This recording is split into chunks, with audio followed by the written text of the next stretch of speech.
We got a lot coming up on the show. A big Hugh breakdown coming up in about an hour about Nolan Smith. What an incredible playoff performance by the young Eagles pass rusher. We'll get to the A.J. Brown stuff, the book, maybe a little reading Giglio coming up in a little bit, and we will look at Wildcard Weekend as a whole and decide who we want to see on Sunday with the Vikings and the Rams. They'll play tonight, that game in Arizona, because, of course, of moving to the neutral site with the tragedies and the fires out in the Los Angeles area. Right now, we go to the guest line. The guy that was on the call yesterday for a playoff victory, 22-10 over the Green Bay Packers. Merrill Reese joins us. Good morning, Merrill. Good morning. Feeling good today about the fact that there is still football. Yes, there is. We get at least one more, and I'm expecting at least another one after that. Merrill, let's talk about yesterday and really the tone that was set right from the jump, Merrill. The opening kickoff, Oren Burks. What a hit and what a game-changing play there. Yeah, it was. When you score in the first 2 minutes like that with a fumble in the opening kickoff, that just sets a great tone.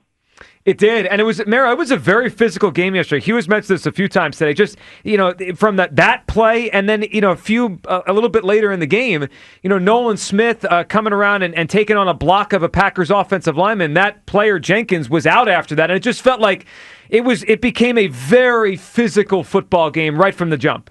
Well, it did become physical, and there was a lull during that game where I felt that the Eagles should be way up. But the fact of the matter is, there was never a point that I felt that they weren't going to win. I mean, I know they got within 6 points. The Packers did at 1 point, but I honestly felt that everything was under control all the way. It was a very comfortable first win.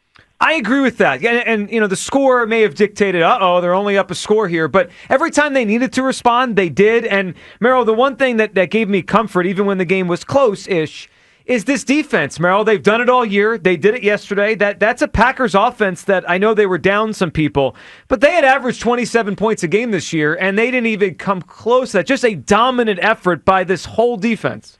Yeah, it's a great defense. The only thing that makes me upset is the fact that they obviously have lost Kobe Dean for probably the rest of the season, the rest of the playoffs.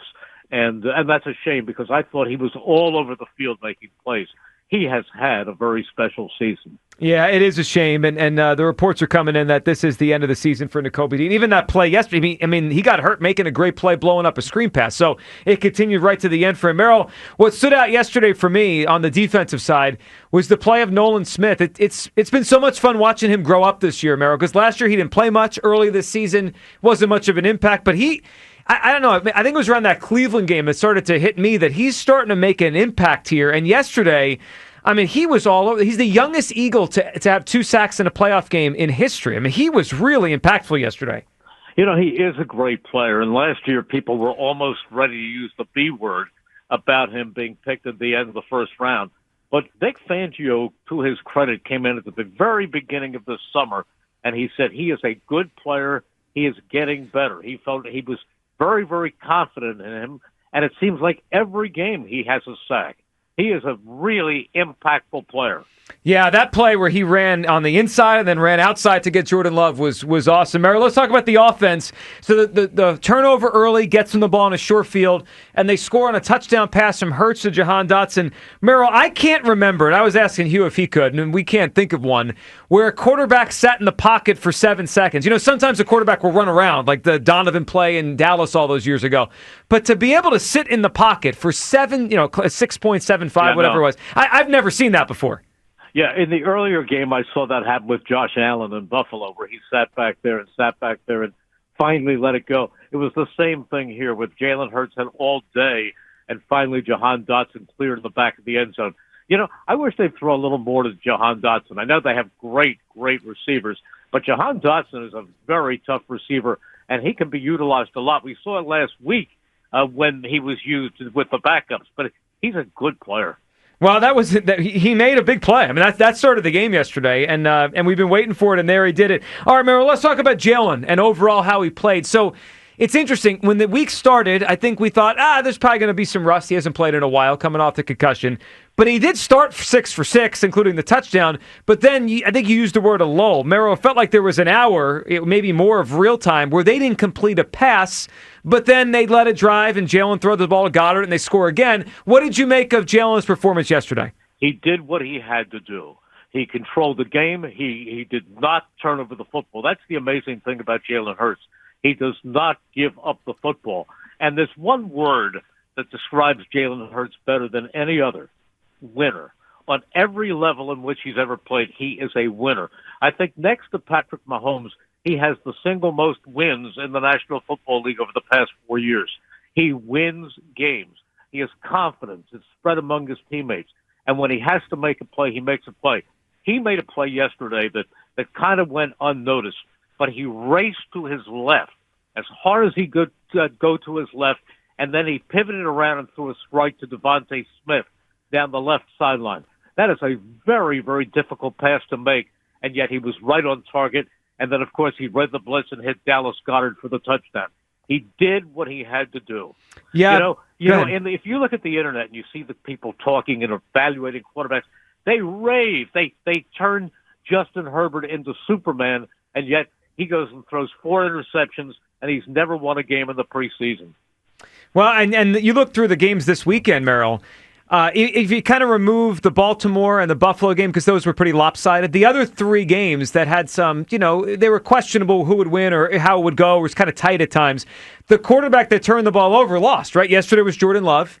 And last night, Baker Mayfield had a big fumble at the end of the game. Yeah. And then on Saturday, you mentioned Herbert. And yesterday, it was obvious. I mean, Jordan Love was turning the ball over left and right, and Jalen did not. That's the one thing that even if it feels choppy, since I would say about week 5, Merrill, he really has done an amazing job protecting the football. Very rarely puts it in harm's way. And you cannot overestimate that, because it means so much. It means so much. Turnovers kill. We always say that turnovers kill. And that's what killed the Packers yesterday. Yeah, it did. Yeah, Jordan Love had a lot of them, way too many. All right, Merrill, let's look forward to Sunday, and we'll find out tonight who the Eagles are going to play. Merrill, what do you think about this game tonight? Rams and Vikings. It's been moved to Arizona because of the unfortunate fires in Southern California. Do you have a preference who you want to see the Eagles play? What do you think tonight? Well, my preference is I'd like to see them play the Rams because they handled the Rams quite easily in California. My thought is they're going to play the Vikings because I think the Vikings are the better team, and I think the Vikings will come here next Sunday, and it will be a very, very tough game. I tend to agree with you on both of those. I'd rather play the Rams, but I think we're getting the Vikings at 3 o'clock next Sunday. Merrill, have a great week. We'll talk to you on the pregame, and it's going to be fun regardless of who they play on Sunday afternoon. Well, I feel good about the way this team is. I think they have really, really risen at the right time. They keep getting stronger, and I feel very good about them. Their coaching is great. I just think they have a great roster, and they're doing well. So let's keep our optimism because there's a lot of reason for that. But it's going to be tough. Each step is going to be tough. But if they keep playing the way they're playing, they're going to be fine. No doubt. Merrill, have a great week. We'll talk to you Sunday in the pregame. Okay, thanks, Joe. There he goes. Merrill Reese there, excited about it, and he wants to see the Rams on Sunday. All right, so Merrill, Hugh said it to us there. Let's react to it, and you alluded to it earlier, but the news is coming in through all the different reporters this morning. It's what we thought. Nakobe Dean, it's a significant knee injury, Hugh. He is out for the remainder of the postseason. I don't know what this means for the offseason, for next year. We'll see how significant of a procedure he might need. But Hugh, let's just keep it in the moment. It's a big loss with Nakobe now out. Yeah, because, he's a signal caller. He's the guy that lines everybody up, man, and he was having one hell of a season. And to lose that part of your defense, that's going to be kind of tough. The one thing that makes this defense unique to me is the speed and their ability to cover. You saw a little bit of that was in jeopardy yesterday when Nakobe went out. So there's something where, there might be a weakness in this defense, but what that means to me is when I think about that means that everybody up front has to pick it up just a little bit more to try to cover up for that deficiency of not having Nakobe Dean out there. So they're going to miss him. So I have 2 thoughts on this. One, my first, I just feel bad for him. He's had so many injuries. He's had so many injuries, man, and I'm pretty sure, I've reached out to him this morning. That we don't really say a whole lot. I just sent him, told him to keep his head up and stay focused, and that was about it. But you talk about the tumultuous time that he's had here, man, and it feels like, I'm pretty sure for him, and it has been, every year he's been banged up. Yep.